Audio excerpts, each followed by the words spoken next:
Olá, pessoal! Neste vídeo vamos abordar o caso de Travis Walton, que inspirou o filme Fogo no Céu, logo depois da vinheta.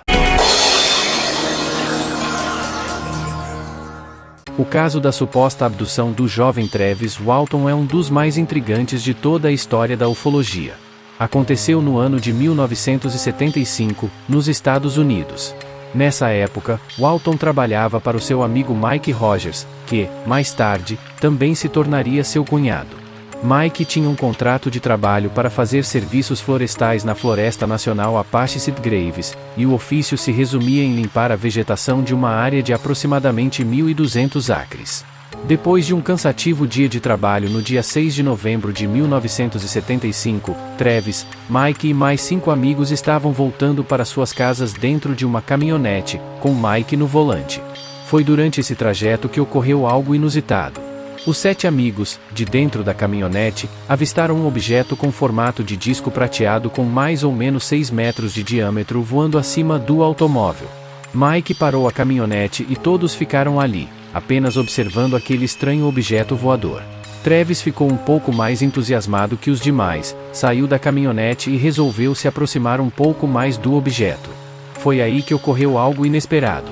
Um feixe de luz desceu da parte inferior do objeto e atingiu Travis em cheio, fazendo com que ele levantasse a alguns metros do chão.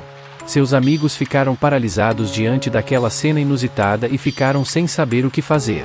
Travis foi jogado para o chão, onde se chocou, batendo um dos ombros. Completamente apavorado, Mike acelerou a caminhonete e foi embora daquele lugar, deixando Travis sozinho, embaixo da luz daquele objeto.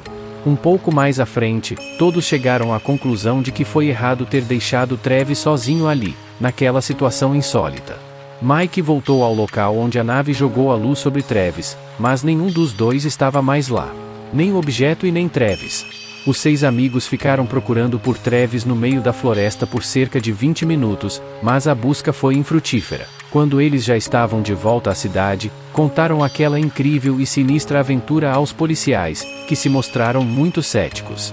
Ao saber sobre o que havia acontecido, Duane Walton, irmão de Travis, entrou em contato com um grupo de ufólogos na cidade de Phoenix conhecido como Ground Saucer Watch, que disse para Duane pedir a Travis guardar uma amostra da própria urina para exames posteriores. Passaram-se mais alguns dias de busca incansável por Travis no meio da floresta. Nem é preciso dizer que não encontraram uma única pista de Travis.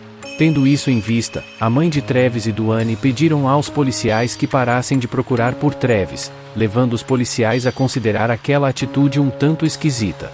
O xerife da cidade mostrou-se bastante insatisfeito com os rumos que as investigações do caso estavam tomando e pediu que os 6 amigos que estavam com Travis na noite do desaparecimento se submetessem ao detector de mentiras. Os 6 amigos foram submetidos ao teste e passaram, menos um deles, que se mostrou um pouco relutante. Esse teste de detecção de mentiras foi conduzido por um rapaz chamado Cy Gilson, um nome que seria muito importante para a compreensão dessa história cerca de 20 anos depois do acontecido. Um homem chamado Grant Neff, que era cunhado de Travis naquela ocasião, afirmou que havia recebido um telefonema de Travis cerca de 5 dias depois da suposta abdução alienígena, pedindo que ele fosse buscá-lo em um posto de gasolina. Neff e Duane chegaram nesse posto, encontraram Travis lá, perto do telefone público usado por ele para telefonar para Neff e o trouxeram para a casa dele, mas não avisaram os policiais. Na manhã seguinte, os 3 foram para a cidade de Phoenix, para se encontrarem com os ufólogos da Ground Saucer Watch.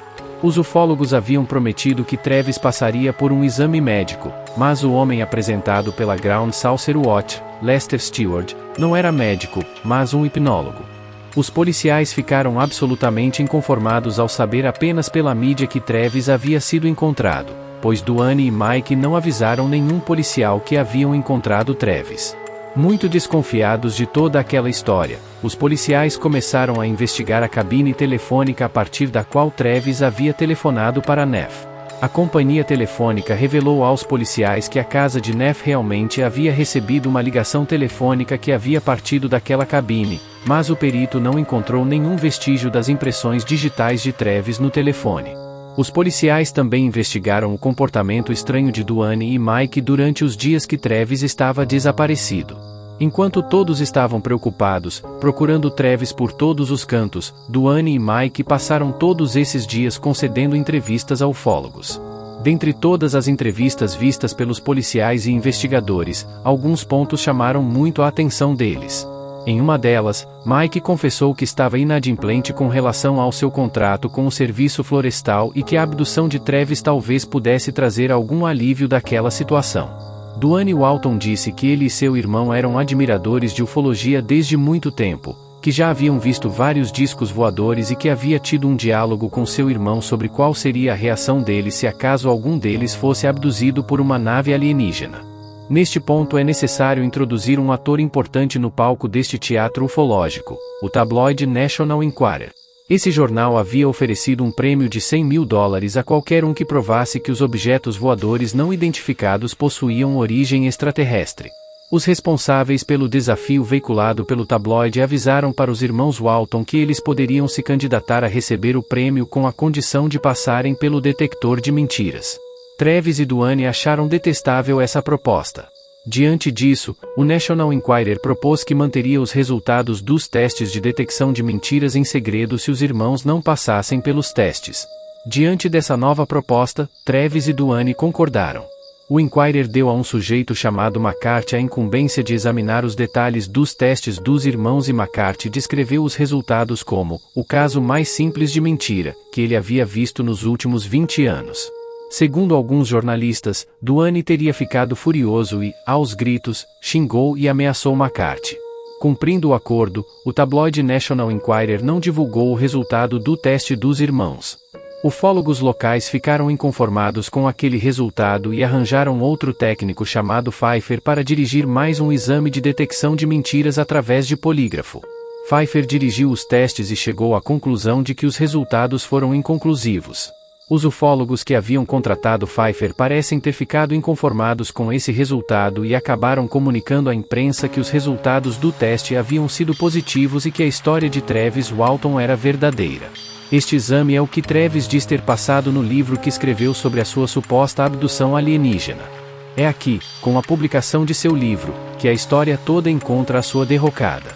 Travis conseguiu um contrato editorial para ter a sua história publicada. O livro de Travis se chama The Walton Experience. O livro, como era de se esperar, vendeu muito e Travis ganhou algum dinheiro com isso.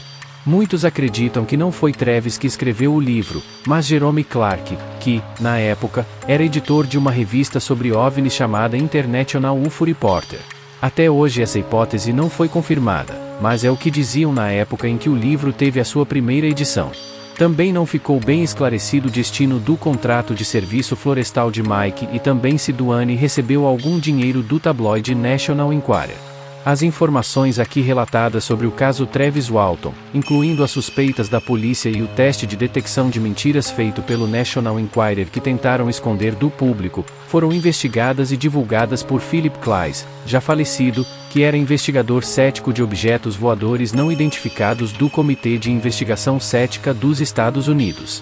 Mike Rogers soube do trabalho de Klaes e acabou fazendo uma proposta de ser submetido a um novo teste de detecção de mentiras sob o polígrafo para que não restasse mais dúvidas sobre o incidente de Travis Walton. Se Mike e Travis passassem pelo polígrafo, Klaes pagaria as custas do teste, e se eles fossem reprovados, o grupo de ufólogos pagaria. Mas, sob o ponto de vista cético, a proposta feita por Mike não parecia tão vantajosa. O técnico que coordenaria o teste seria um rapaz da cidade de San Diego que também fazia testes de polígrafo em plantas para provar que as mesmas tinham sentimentos semelhantes aos humanos. Por volta de 18 anos depois disso, o livro de autoria de Travis Walton acabou se transformando em uma produção cinematográfica chamada Fogo no Céu. A trama do filme parecia bastante fictícia, porque os profissionais do estúdio que produziu o filme chegaram à conclusão de que o testemunho de Travis era bastante desinteressante para ser transformado em filme. O técnico Cy Gilson, que havia comandado o teste de polígrafo que havia aprovado Mike Rogers e seus amigos que estavam com Travis quando ele foi supostamente abduzido, foi convidado pelo estúdio para testar Mike, Travis e um dos amigos novamente. Os três passaram nesse novo teste de detecção de mentiras. Foi nesse contexto que surgiu mais um personagem nessa trama. A verdadeira identidade dessa figura nunca ficou rigorosamente esclarecida, e, por isso, Claes o chamou apenas de X. Essa figura, que também afirmava ser um agente da inteligência militar, entrou em contato primeiramente com Travis Walton e disse que estava caçando na floresta quando Travis foi supostamente abduzido. X foi testado por Cy Gilson. Os relatórios dos resultados dos testes aos quais X foi submetido foram publicados em edições posteriores do livro de Walton. Nesses relatórios constava que X havia falado a verdade no que tange à informação de que ele estava na floresta quando Travis foi supostamente abduzido, mas que havia mentido quando afirmou ser um agente da inteligência militar.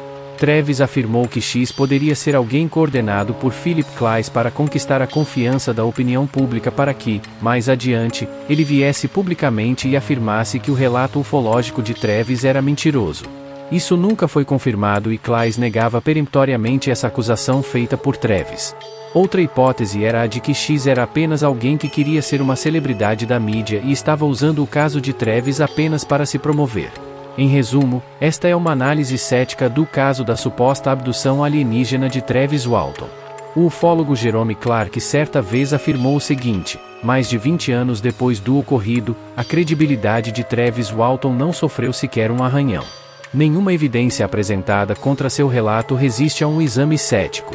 Isso até poderia ser verdade se não fosse um pequeno detalhe. Não existe nenhuma evidência que assegure com 100% de certeza que Travis Walton tenha sido sequestrado por seres alienígenas.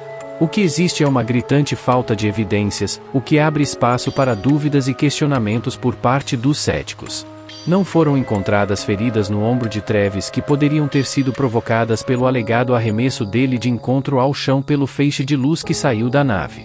Também não foram encontrados vestígios de incineração nas folhas que estavam no chão onde o feixe de luz foi supostamente projetado. Por fim, os exames médicos aos quais Travis foi submetido não indicaram nenhuma espécie de trauma e nenhum traço de uma possível desnutrição que seria esperada de alguém que permaneceu desaparecido por 5 dias. A história de Travis só é autenticada pelos exames de polígrafo que mostram que ele e seus amigos falavam a verdade, sendo que os exames de mesmo tipo nos quais os mesmos foram reprovados foram sumariamente ignorados. O número de testes de detecção de mentiras que apoiam o caso Travis Walton é tão numeroso quanto os testes de mesmo tipo que afirmam que Travis e seus amigos faltavam com a verdade ou, no mínimo, que foram titubeantes. Na década de 1970 o teste de polígrafo era tido como inequívoco para saber se alguém falava ou não a verdade. Hoje em dia, esse mesmo tipo de teste muitas vezes não é aceito em tribunais justamente devido a essas contradições de resultados. Alguém fala algo em um momento e isso é tido como verdade pelo polígrafo. Tempos depois, essa mesma pessoa é submetida ao mesmo teste e repete as mesmas alegações e o polígrafo aponta que essa pessoa está mentindo. Ficando apenas no terreno científico, o teste de polígrafo para a detecção de mentiras é considerado decididamente inexato. Em resumo, nunca houve sequer um pequeno fragmento de evidência material que pudesse ser testado para que se pudesse avaliar cuidadosamente o caso, seja para afirmar que o relato de Travis seja minimamente verossímil quanto para descartar o mesmo como sendo apenas uma história de uma mente muito criativa. Portanto, qual seria o veredicto de um cético? O ceticismo nos guia pelo caminho da plausibilidade. E o que é mais plausível que tenha acontecido neste caso? O que parece é que 2 irmãos que são admiradores de histórias sobre alienígenas e discos voadores inventaram uma história para se destacarem nesse universo de entusiastas. E eles se deram muito bem, pois isso rendeu um livro e um filme. E a maioria das pessoas não liga para nós, céticos, que somos considerados pessoas chatas que gostam de estragar o mundo de fantasia no qual milhões gostam de estar. O que nós, céticos, pedimos é apenas um minúsculo fragmento de evidência material palpável. No caso da suposta abdução de Travis Walton, não há nada além do relato do mesmo e de seus amigos. É possível que alienígenas tenham sequestrado Travis e o submetido a exames dentro de uma nave espacial? Sim, é possível. Mas não é plausível, devido à falta de evidências. E para alegações extraordinárias são necessárias evidências igualmente extraordinárias, coisa que não existe absolutamente neste caso. Como apêndice, uma pequena curiosidade de paralelismo que pode ser feito. Podemos fazer uma comparação entre a história relatada por Travis Walton e uma história fictícia escrita pelo autor Robert Heinlein sob o título Heavy Space Suit, Will Travel. Tanto Travis quanto o protagonista da ficção de Heinlein possuem um alto nível de inteligência. Ambos também se assumem como caipiras e aspiram uma carreira profissional na área da eletrônica. Tanto o herói do livro de Heinlein quanto Travis Walton encontram um objeto voador não identificado durante o período noturno. São atingidos por um feixe de luz azul que sai desse objeto voador, despertam deitados em uma espécie de mesa que fica em um compartimento da nave, estão meio zonzos e não sabem bem ao certo porque estão lá e também como foram parar naquele lugar. Ambos pensam que estão dentro de um hospital, tentam escapar de lá, saem correndo por um corredor meio curvo, encontram algo que eles pensam poder usar como instrumento de defesa contra qualquer possível ataque que talvez possam sofrer. Adentram a sala principal do objeto voador, descrevem o mesmo como sendo meio abobadado. Permanecem inebriados pela fantástica visão de estrelas que aparecem diante deles como se fosse um holograma, conseguem descer da nave, são imobilizados por seres humanos que eles pensam que são aliados dos alienígenas, são abandonados novamente na Terra depois de terem passado vários dias dentro da nave. Ambos se dão conta do que aconteceu quando se descobrem sozinhos à beira de uma estrada no escuro da noite, prosseguem andando a pé até chegarem à cidade, telefonam para algum conhecido pedindo ajuda para voltarem para casa, e, finalmente, ficam absolutamente estarrecidos quando se dão conta de que o tempo passou de forma totalmente diferente quando estavam dentro da nave, onde eles achavam que tinham ficado pouco tempo. Apenas algumas pequenas similaridades entre essas duas histórias, uma assumidamente fictícia, que é a de Heinlein, e outra supostamente verdadeira, que é a de Travis. O livro de Heinlein foi publicado em 1958 e o suposto sequestro de Travis teria acontecido em 1975. Ou seja, temos 17 anos de intervalo, tempo suficiente para que algum dos irmãos tenha lido o livro de Heinlein. Mas nunca se soube se algum dos dois leu esse livro. O que se sabe é que o próprio Duane havia falado em uma entrevista que tanto ele quanto Travis eram fãs de histórias de abdução alienígena de longa data. Se Duane e Travis ou até mesmo os dois tiverem lido o livro antes de 1975, não teria sido a primeira vez que alguém se inspirou em uma história de ficção científica para incrementar o seu próprio relato ufológico. Por favor, inscreva-se no canal. Aperte o sininho para receber as notificações e compartilhe os links dos vídeos nas redes sociais.